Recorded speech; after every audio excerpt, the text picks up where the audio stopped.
Why is the messy middle a big part of our experience as consultants and coaches and what we do with our clients? Find out on today's episode of the Consulting Matters podcast.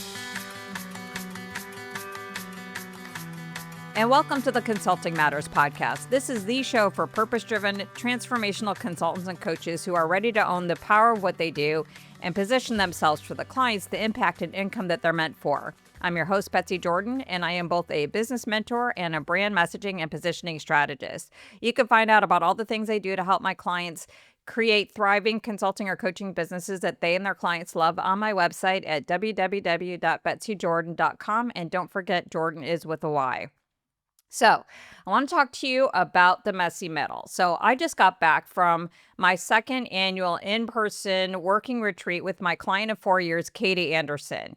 So she and I have worked together on all kinds of things as it relates to her business. So we've worked on her, her brand messaging, her positioning, her website, and we've been in the middle of working on her second book. So she's in the messy middle of her second book. So that was the focus of this particular retreat. Now, Katie Anderson has been on my podcast a couple different times. So definitely check out some of the previous episodes with her. But we also recorded on the last day of our retreat an episode for her show, Chain of Learning, which was all around how to find clarity in the messy middle. So we got into like why the messy middle is a part of learning, how to embrace it, and how we kind of navigated through it to help Katie figure out, what's the shape of her next book. So it was a great episode. We had a ton of fun doing it. Definitely check it out on the Chain of Learning podcast. So, and I'll also put the link in the show notes. But because the conversation is about the messy middle, it really got me to thinking about myself and my clients and make me wonder, why is this such a big part of not just the work we do as consultants and coaches, but the journey that we go through in order to grow these thriving consulting or coaching businesses. So I decided, what? I think I'm going to go ahead and do my own episode just on the messy middle to kind of piggyback off of the conversation I had with Katie, but also like deepen the conversation. I want to get into the meaning and power of the messy middle, why it's such an important thing that we need to pay attention to in terms of its power, and why it's so darn uncomfortable. Also, I want to get into why your approach to handling your own experience with the messy middle will actually impact your effectiveness with your clients and how you position themselves for their messy middle and how you help them navigate it. And then we're going to wrap up with what are the real reasons that clients hire consultants and coaches? So how to recognize the messy middle as the reason behind the ask. So how do you get beyond the ask for whatever clients want you to do or whatever you want to sell them to the real reason why they hire you, which is the messy middle and what it's indicating about the bigger transformation that they're in the middle of. So that's what we're going to get into today. So as we go through the episode, if it becomes clear that, I'm in the messy middle, or I want to help my clients who are also in the messy middle, but I'm just not positioning myself properly for that, I definitely want to work with you. Let's chat. Head on over to my website, learn more about my programs, and better yet, there's a big button at the top of the nav bar that says like book a call or something along those lines. Book some time with me and let's talk about it. So without further ado, let's dive into the content. So let's talk about what the messy middle is and why it's so powerful and so darn uncomfortable. And to begin with, I want to be clear on what the messy middle isn't. So with Katie's situation, it's not that she was just dealing with writer's block or dealing with the messy process simply of bringing an idea to life. So the messy middle isn't just like that struggle that we have to birth an idea. And it's also not what a lot of people teach you about where your business might be in terms of the messy middle. Like, oh, you've just gotten by with referrals and now you need a marketing and sales system to keep you from plateauing. That is kind of part of the messy middle, but not really the heart of what the messy middle is. So the messy middle is that in-between place that is part and parcel of transformational change. So what the messy middle represents is there is a current state that no longer fits and a future state that isn't clear. And what's going on is that it's not just begging a change in what you want to accomplish, but the person that you are becoming. So the messy middle is really about that deeper shift of identity that's at play. And so you're dealing with the messy middle and transformational change is really you cannot action plan your way through it. You can't problem solve your way through it. You can't project manage your way through it. it's a very different type of transformation that you're in the middle of. So there's a lot of reasons why I love the term messy middle is because it does express like really the messy nature of transformation. So the word transformation literally means changing forms. So if you've been around me for a while, you'll notice that I've got butterflies everywhere. It's the icon of my logo. I got my tattoos that are butterflies. I have a real connection to the butterflies. And the thing is for a caterpillar to become a butterfly, they don't just simply tape wings to their bodies. They have to go to this cocoon. And in this mysterious place, they literally have to digest itself of everything that is not the adult template of the butterfly. So it's a pretty violent process. So messy middle seems to capture that part.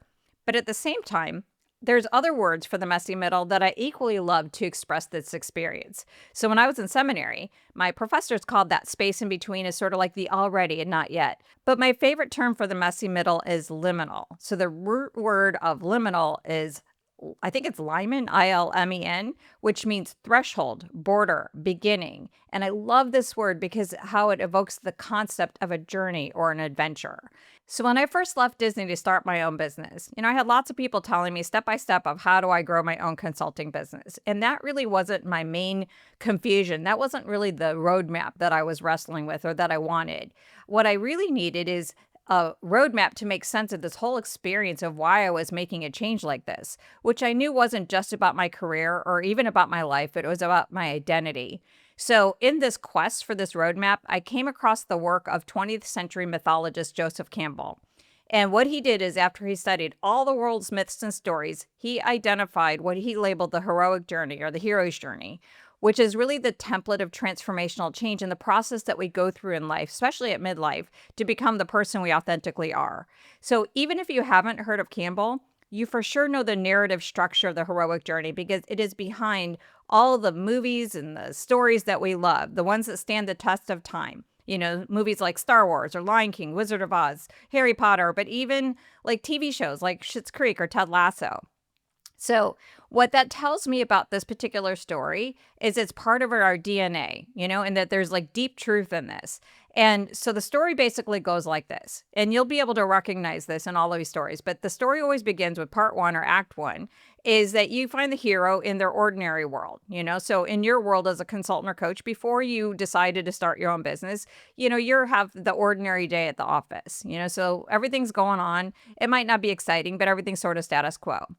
And then the call to adventure arrives, so something happens to spark the desire for change. For some people, it's a layoff or it's burnout or it's some sort of intolerable job redefinition. For some people, it's just like this existential, like, oh, I just want more. I want to be my own boss.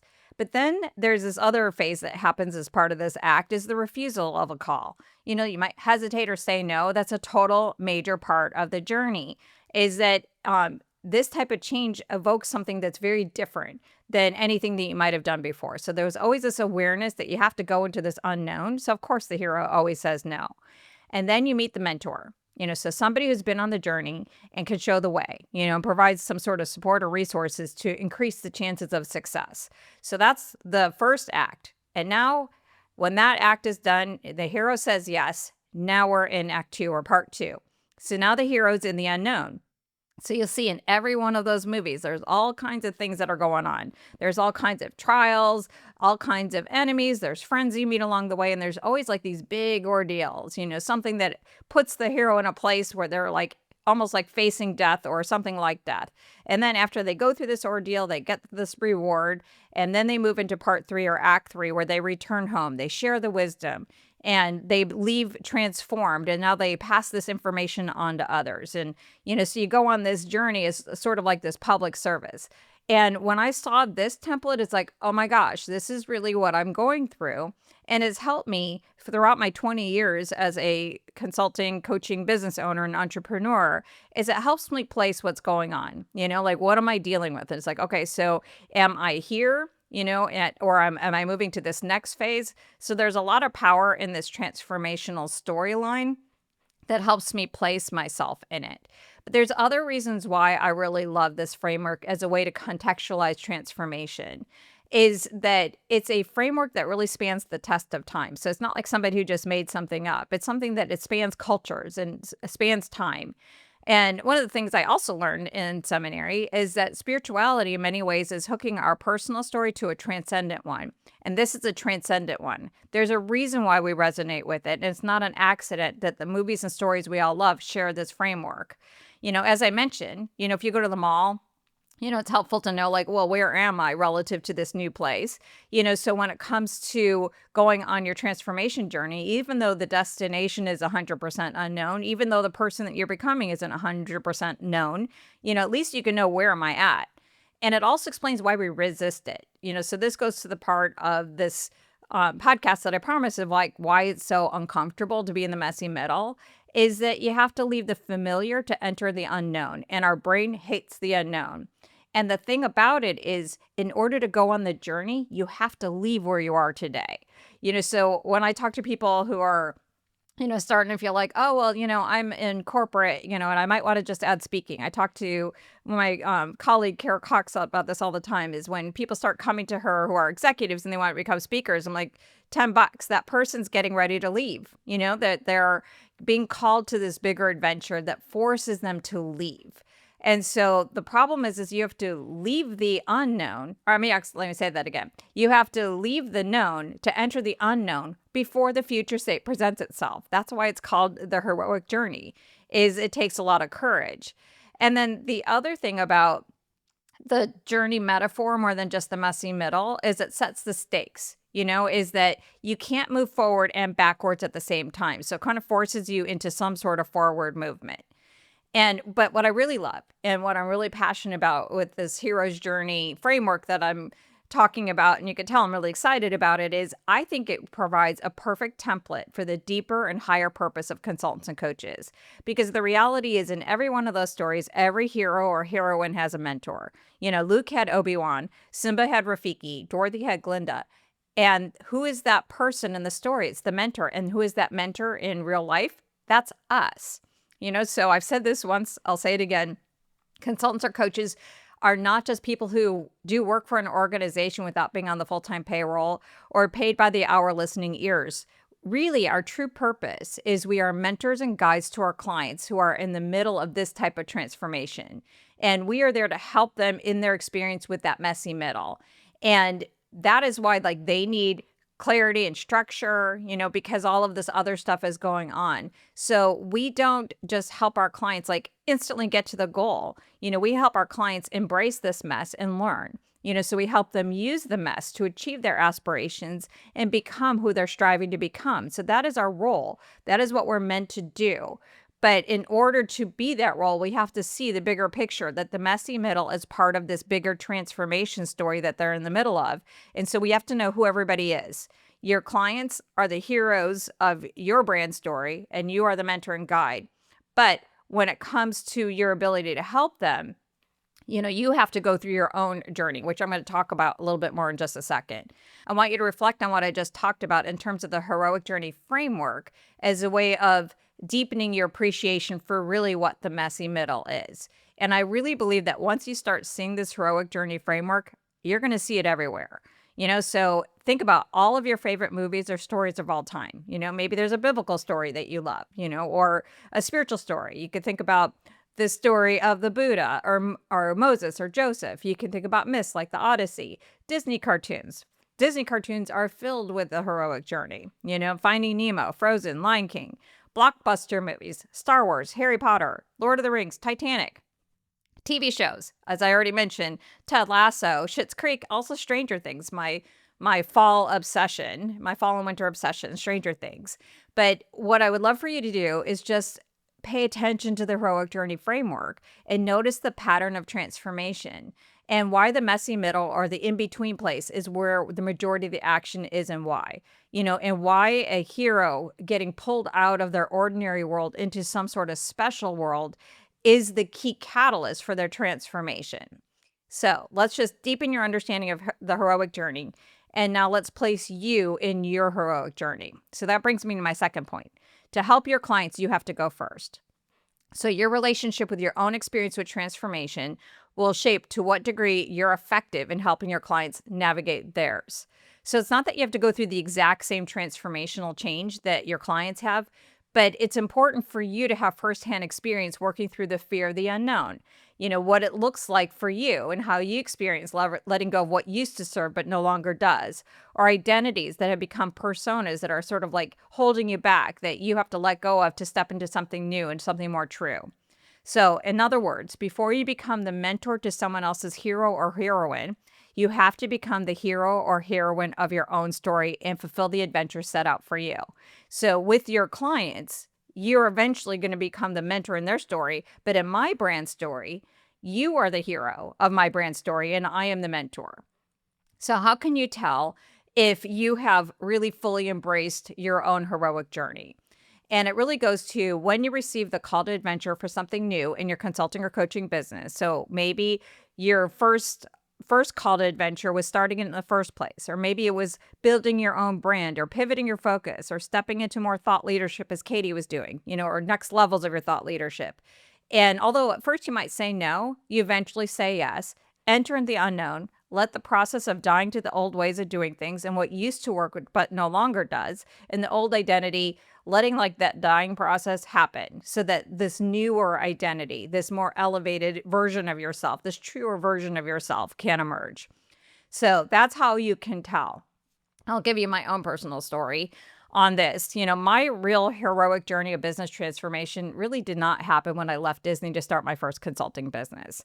Like for sure, I had to learn a lot of new things to go out on my own, and I had to face like what it looked like to get my own clients versus like having, an employer give me money. But it really didn't shake up my identity. I was an entrepreneur, long before I became an entrepreneur. Like I literally don't think I've ever had a job that I didn't create for myself outside of the waitressing I did in college.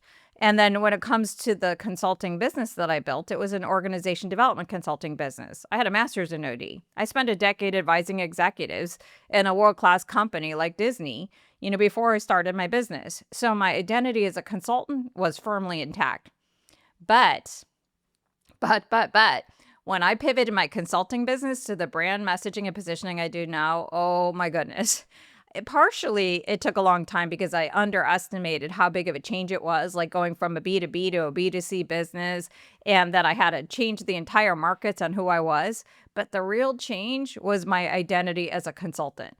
Like, in order for me to totally let go of this consultant identity, to become a brand messaging and positioning strategy, it was like, oh my gosh, who am I if I'm not a consultant? Like, I knew I didn't want to just be identified as a consultant. Like even when I started my business in the first place, I knew that my identity of what I did as a consultant was getting too intertwined. Like what I did was becoming who I am.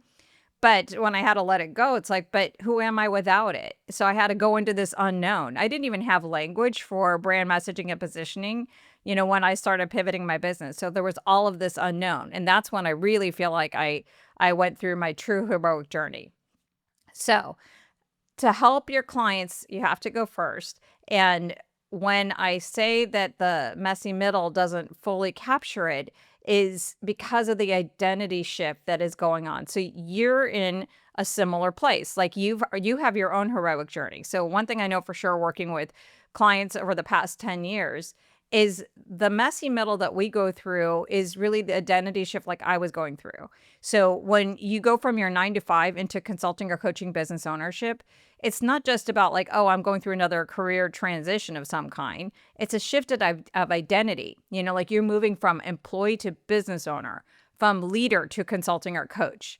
When you finally decide, like, I want to build something of my own after getting by with referrals, it's not really just a marketing thing. It's not like, oh, I just need to build a marketing pipeline. It's committing to that identity shift that you might not have completed when you first left your business. When you are scaling your business, you're shifting identity again. You're shifting from business owner to CEO of your own growing enterprise. If you're looking to add keynote speaking to your consulting or coaching, as I talked about with Christina Madison in my last episode, that's about stepping into this new identity as a thought leader. So let me ask you, if you haven't fully embraced your own heroic journey fully, why should your clients trust you as the guide to theirs? So this is why the work I do with my clients is never ultimately about the brand messages we craft or the website we build. It's about how those things change who my clients perceive themselves to be.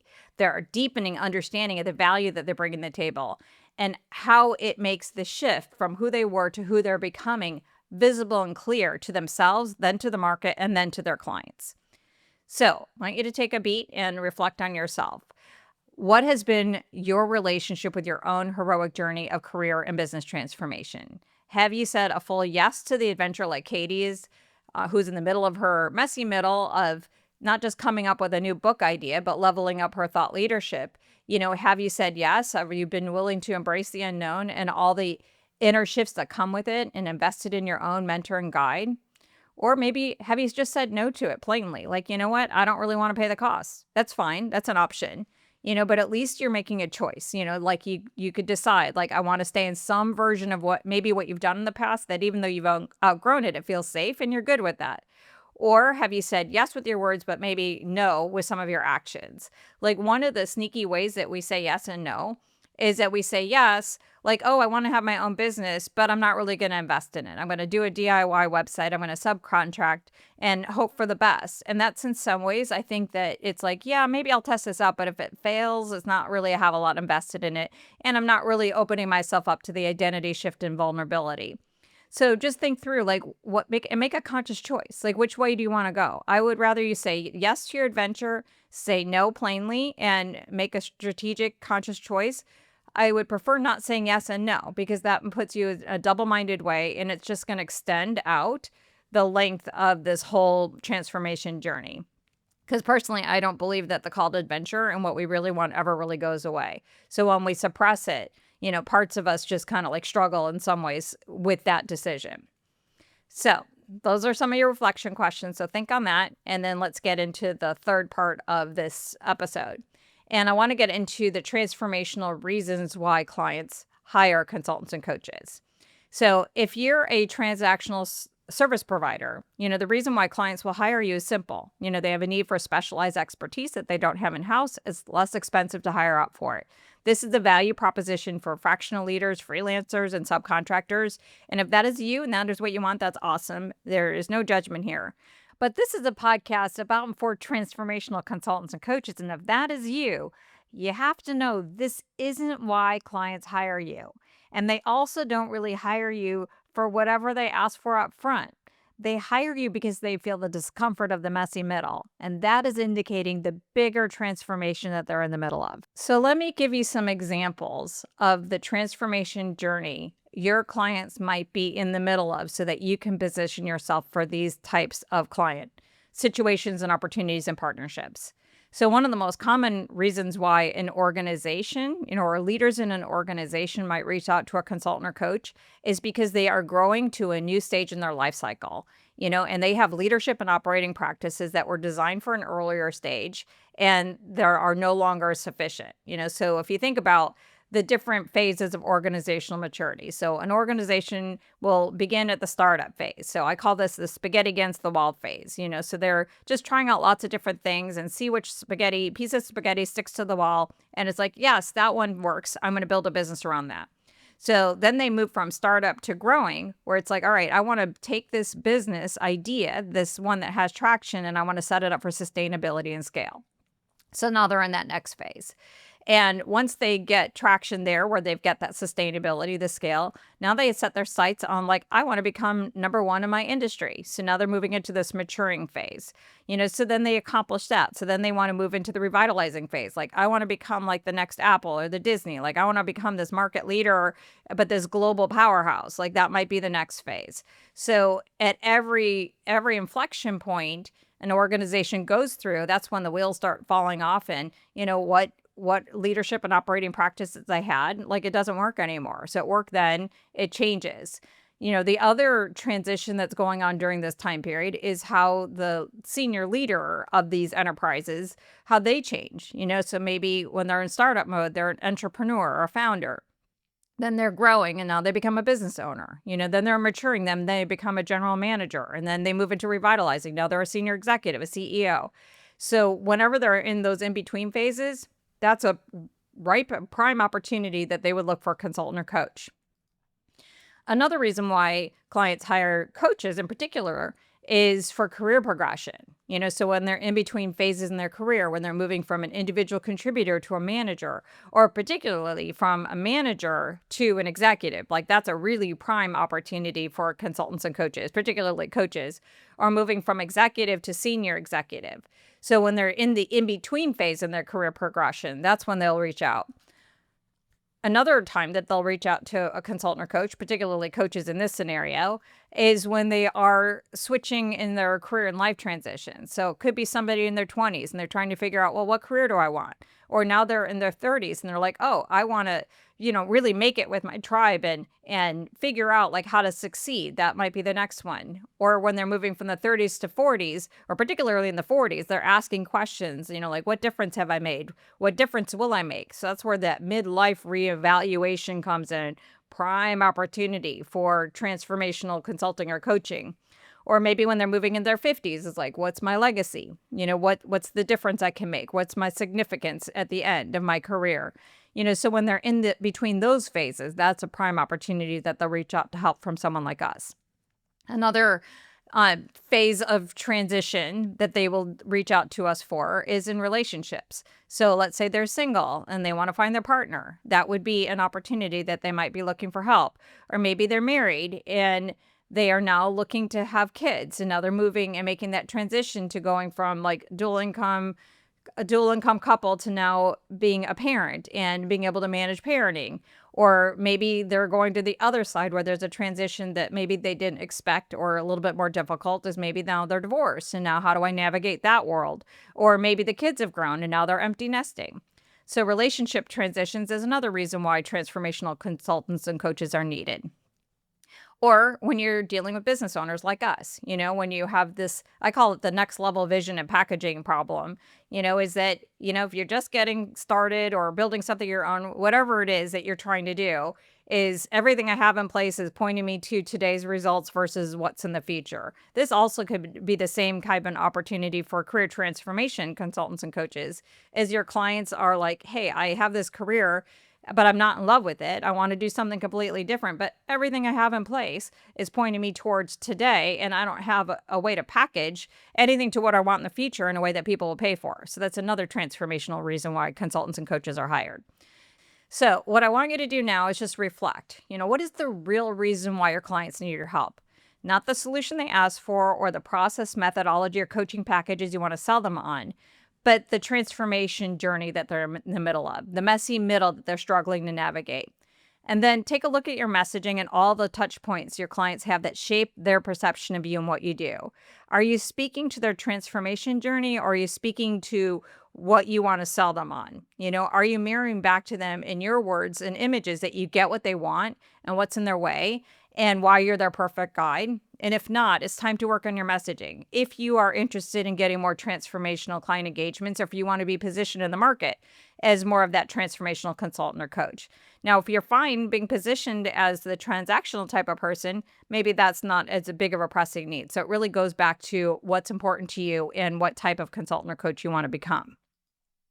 So that's it for the main messages for this episode. Let me recap what we went over. Number one, the messy middle is a great term to describe the nature of transformation. When you're in that in-between space, because what you're doing today is no longer working, but the future isn't clear. It's messy. It's like the butterfly in the cocoon. It's messy. But I still prefer calling it the liminal spaces because of how it evokes the heroic journey into the process and more of that transcendent storyline of transformation that we could hook our personal transformation to. Second point that I want to recap us on is that there is a sacred role in the heroic journey of transformation that is set aside for consultants and coaches, and that is guide and mentor. And to become the guide and mentor for our clients, we need to become the heroes and heroines of our own stories first. And it's from this place of grounded experience, not the same exact. We can see our clients' heroic journey and position ourselves as their guide and empower them to have the courage to embrace their own messy middles. As a next step, I just think it would be a great first thing to do is just start to notice the heroic journey in what you read and watch and try to connect your own experience of transformation to those stories. Like when you can start to see what you go through in this larger transformation narrative, it will help you see it more in other people. And if you're in a time of transition, don't go it alone. Experience the value of getting help to accelerate your own journey, which also helps you, just in terms of your own results, but also gives you insight into the value that you are eventually and currently providing for your clients. And then just take a look at how you're positioning yourself with your clients. And if you want to be a transformational strategic partner, are you shaping thinking? And if not, what tweaks can you make? And of course, if you need help on any of these things, you could contact me. Head on over to my website at www.betsyjordan.com and you can schedule a call with me. So that is it for today. If you enjoyed this episode, please rate and review it. It'll help more people find the show. And until next time, thanks so much for listening.